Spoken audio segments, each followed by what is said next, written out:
1।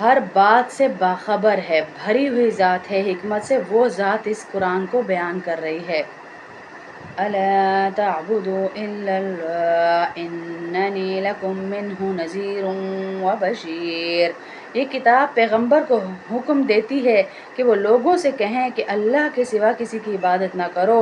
میں اس کی طرف سے تمہیں آگاہ کرنے والا اور خوشخبری دینے والا، سنانے والا ہوں، یعنی میں تو بتانے والا ہوں جنت کی خوشخبریاں، جہنم سے ڈرانے والا، کیونکہ اللہ کے نبی صلی اللہ علیہ وسلم نے کہا میری تو یہی ڈیوٹی لگائی گئی ہے، مجھے اسی لیے بھیجا گیا ہے۔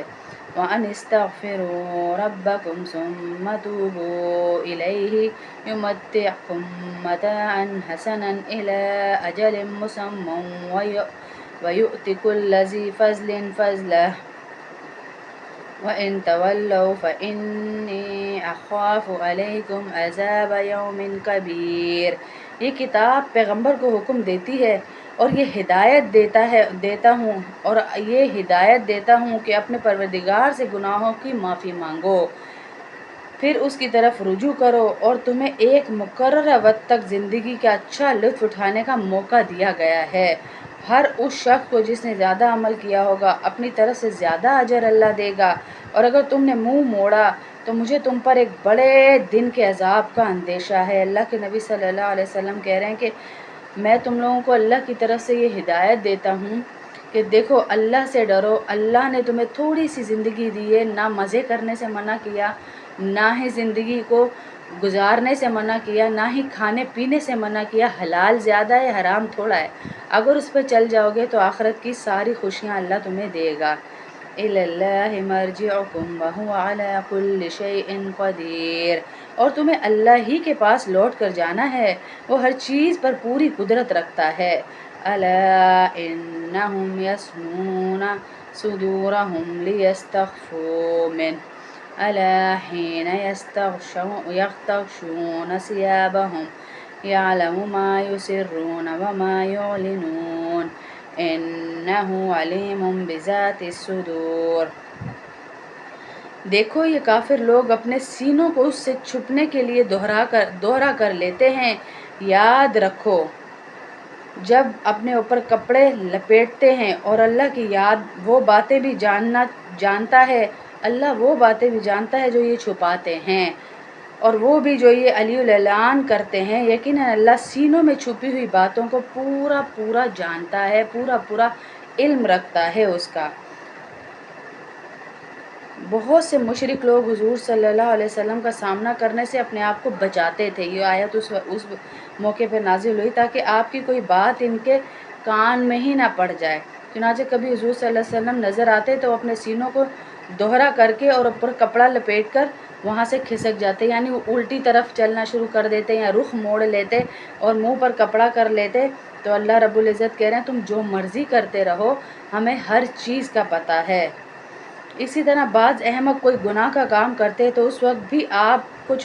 چھپانے کے لیے دوہرے ہو جاتے اور اپنے اوپر کپڑا لے لیتے، اس طرح یہ سمجھتے تھے کہ وہ اللہ تعالیٰ سے چھپ جائیں گے، اپنے آپ کو چھپانے کے لیے اوپر کپڑا لے لیتے ہو، جیسے کہتے ہیں نا کبوتر آنکھیں بند کر لے گا تو بلی سے بچ تو نہیں سکتا، وہی والا ان کا حال تھا کہ آنکھیں بند کر لیتے تھے کہ شاید سامنے والے کو بھی نظر نہیں آ رہا، اس کی بھی آنکھیں بند ہو گئی ہیں، وہ اللہ تعالیٰ سے چھپ گئے۔ یہ آیت ان دونوں لوگوں کی طرف اشارہ ہے، جو منہ چھپا لیتے تھے، جو سینے موڑ لیتے تھے، جو کپڑا ڈال لیتے تھے، ان سب کے لیے ہے کہ اللہ ہر چیز کو